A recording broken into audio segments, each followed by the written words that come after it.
Kansas City's housing market just hit $291,662, but that's not the shocking part. Utility bills are up 14% and public transit routes got cut in half. Now, thousands of new residents are making costly mistakes when picking a neighborhood. I've studied 5 different Kansas City areas from $252,000 downtown condos to $475,000 estates in Overland Park to show what life really costs in 2025. The difference between choosing the right spot and the wrong one, it could save you thousands each year in hidden costs most buyers never see coming. Let's start with the number that matters most. What does a home cost in Kansas City right now, and how does that fit your budget? The median home price in Kansas City reached $291,662 in June 2025. That's a 4.2% increase from last year. But here's something most people don't know. The median sold price tells a different story from the list price. That sold price is higher at $355,400 as of May 2025. Now, you might wonder why there's a gap between the list price and the sold price. This gap shows how competitive our market is, even with more homes for sale lately. The price per square foot is between $168 and $171. This helps you compare homes in different areas. And these price per square foot numbers will matter when we compare neighborhoods like Overland Park and Smithville later. The lifestyle differences in these areas change what you get for your money. By the way, if you want to stay updated on these market changes and neighborhood tips, be sure to subscribe to the channel. It's Kelsea with Lakewood Homes and Land at Keller Williams, Kansas City North. And every week I post new videos with fresh data and insider advice for Kansas City buyers. It's the best way to catch important info that could save you thousands. Now, when we look at Kansas City compared to the national numbers, housing here is 12% cheaper than the US average. That's a big advantage for buyers, especially when you see what's happening in markets like Austin or Denver. But prices can change a lot across our metro area, and that tells an interesting story. Take North Kansas City, for example. The median price there is $272,500. That's down 9.2% from last year, making it one of the more affordable areas close to downtown.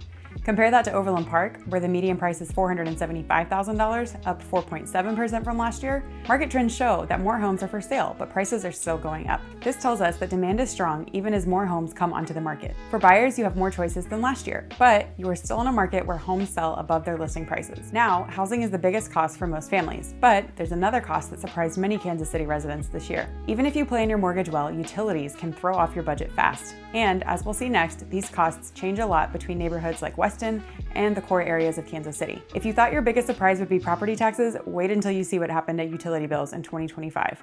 Evergy, Missouri West customers saw a 13.99% rate increase this year. If your electric bill was $200 a month last year, you're now paying $227 a month. That's an extra $324 a year. It's like paying for another month and a half of utilities each year. The latest data shows the average energy bill is now about $155 a month, but utility allowances give us a clearer picture of home size. For a 1-bedroom place, it's about $54 a month for all utilities. 2-bedroom homes are around $63, 3-bedroom homes $71, and 4-bedroom homes are hitting $80 per month. And here's where it gets interesting. When we get to Smithville later, you'll see how living by the lake can flip your utility costs in ways most people don't expect compared to living in the city. Here's the kicker. This increase came just as people thought energy costs were leveling off after years of ups and downs. Many families set their budgets using 2024 rates. Then they found themselves scrambling to pay the extra costs. Property tax rates are steady at around 1.35% of assessed value. So at least that part of your housing costs isn't changing much. But when you add your mortgage, property taxes, and these higher utility costs, your total monthly housing cost can look different from what you first planned. Utilities in Kansas City are about 6% higher than the US average,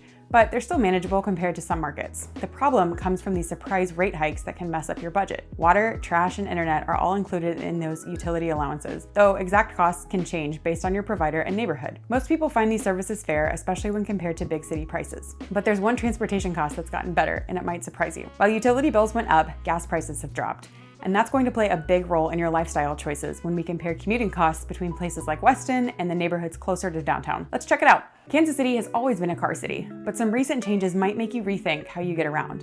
Gas prices in Kansas City are $2.91 per gallon as of July 2025. That's lower than the national average and easier on your wallet than in recent years. For most people here who drive to work, this means you save real money on your monthly budget. Car insurance costs between $504 and $548 per year for experienced drivers. This is based on 2024 to 2025 rates from big companies like Progressive. That's pretty good compared to higher cost markets in other states, though your exact rate will depend on your driving record and what coverage you choose. When we get to the 5 neighborhood breakdowns later, keep these transportation costs in mind. They're a major factor in why young professionals often choose Kansas City's core areas despite the higher prices per square foot. Downtown parking adds another piece to your budget. Event parking during big games or concerts can cost $30 to $40 a car. Sometimes that's more than your concert ticket. Normal metered parking is $1 per hour, but in the downtown loop, it jumps to $3.25 per hour after the first hour. But here's something most people don't plan for when moving to Kansas City. Public transit took a big hit in 2025. KCATA cut almost half of its bus routes due to budget problems. Buses now stop running at 11 p.m. and only 7 routes operate on weekends. This change impacts many people who use the bus to get to jobs outside of downtown. If you plan to live here without a car or want to use your car less, you need to think about this when picking your neighborhood. Transportation costs in Kansas City are about 11% lower than the US average. This includes gas, insurance, and vehicle upkeep. The roads and layout here make owning a car easier, and gas prices don't drain your budget. The real story is in the neighborhoods, though. Some areas are much more walkable and connected than others. This affects whether your household needs 1 car or 2. These differences in lifestyle choices play right into the entertainment and daily living costs we're about to cover next. Here's where Kansas City shines, and some costs might surprise you. Groceries here cost about 3% less than the national average. That adds up to real savings over a year. In May 2025, milk was $4.02 a gallon, ground beef was $6.15 per pound, eggs were $4.95 per dozen, bread was $1.84 per pound, and a whole chicken was $2.15 per pound. These prices follow the Midwest regional trends. Kansas City benefits from being in a farming region with strong delivery networks. You'll find many grocery stores here, from budget chains to premium markets, depending on your neighborhood. And when we compare North Kansas City to Weston later, you'll see how these food costs interact with transportation expenses to create dramatically different monthly budgets, even with similar mortgage payments. Healthcare costs are about 1% lower than the national average. That helps families and individuals manage medical bills. ACA Marketplace premiums for a benchmark silver plan are about $618 per month for a family of 4. Deductibles are around $5,000 for individuals and $7,000 to $14,990 for families. The city retiree plan gives us another view of healthcare costs. It runs $199.57 per month for each covered member. The individual deductible is $600 and the family deductible is $1,200. Out-of-pocket maximums are $3,000 for individuals and $6,000 for families. Entertainment costs vary based on what you like to do. Movie ticket costs are about $11.48. Haircuts are around $22.17. Dry cleaning is about $16.93. These prices are reasonable compared to big city rates. Summer concerts at the Kansas City Museum cost between $7 and $10.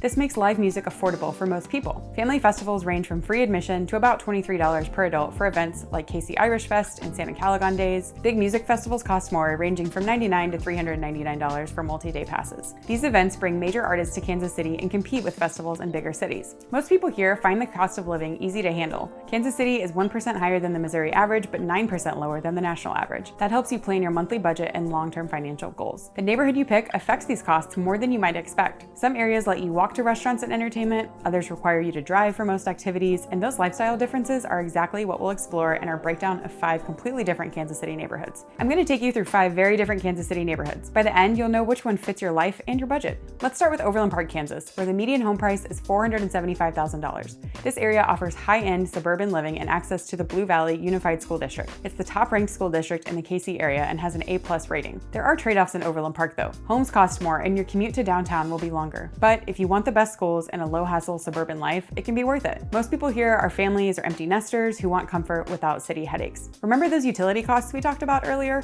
Homes here are newer and use energy better. This can help balance out the higher prices you see when buying. Kansas City's core areas have a median home value priced of about $252,000. Here, you get city living with many different neighborhoods. You can find historic areas and new buildings all close to downtown jobs and fun activities. School ratings here are lower, with an average of 3 out of 10, putting them in the lower half for Missouri. But for young professionals or people who want a walkable city lifestyle, these areas give you good value. North Kansas City is another choice with a median price of $272,500. This area has a cool industrial feel and it's close to downtown. It's changing from its industrial past into a more mixed-use residential place. This means you're buying while it's still growing. The trade-offs, there are fewer suburban features and it's still changing, but for first-time buyers, downtown workers, or people looking for character and growth, North Kansas City is a solid pick. Weston, Missouri offers a small-town charm and a median home price around $377,000. It's great for people who love historic buildings, local wineries, and a true small-town feel. Many remote workers and retirees like the peace and quiet here. The downside is fewer services and longer drives to Kelsea for work. You're choosing lifestyle over convenience here, which is fine if you don't have to commute every day. Smithville, Missouri is all about lake living, with median home prices starting around $400,000. It attracts people who love the outdoors and want to live near Smithville Lake. Life here is slower than in the city or the suburbs. It's farther from city services and the weather can affect daily life. But if you love fishing, boating, and a close community, Smithville has a lot to offer. Here's the neighborhood choice most people get wrong though. They only look at the purchase price and forget how their choice affects other monthly costs. That's exactly why we started with utilities and transportation costs before talking about these neighborhoods. Whether you're looking at a $272,500 home in North Kansas City or a $475,000 home in Overland Park, your neighborhood choice affects all your spending, not just your mortgage. Even with these extra costs, Kansas City gives you something many cities can't. It offers real affordability and a good quality of life. Living here costs about 9% less than the national average. The key is to pick a neighborhood that fits your full budget, not just the home's price. If you're planning to move to Kansas City in 2025 or thinking about selling your home, I'd love to help. Email me at Kelsea, Kelsea, at lakewoodhomesandland.com and we can set up a time to talk about your situation. Don't wait until these hidden costs catch you by surprise. Reach out today. Let's make sure you're making the best choice for your lifestyle and your budget. And if you want to compare more neighborhoods, click on the video on your screen now. In it, I break down every Kansas City neighborhood tier by tier. I'll show you which areas are growing the fastest and where homes sell in just 3 days. You'll also see hidden chances most buyers miss. Click the video now to see my full breakdown. See you there.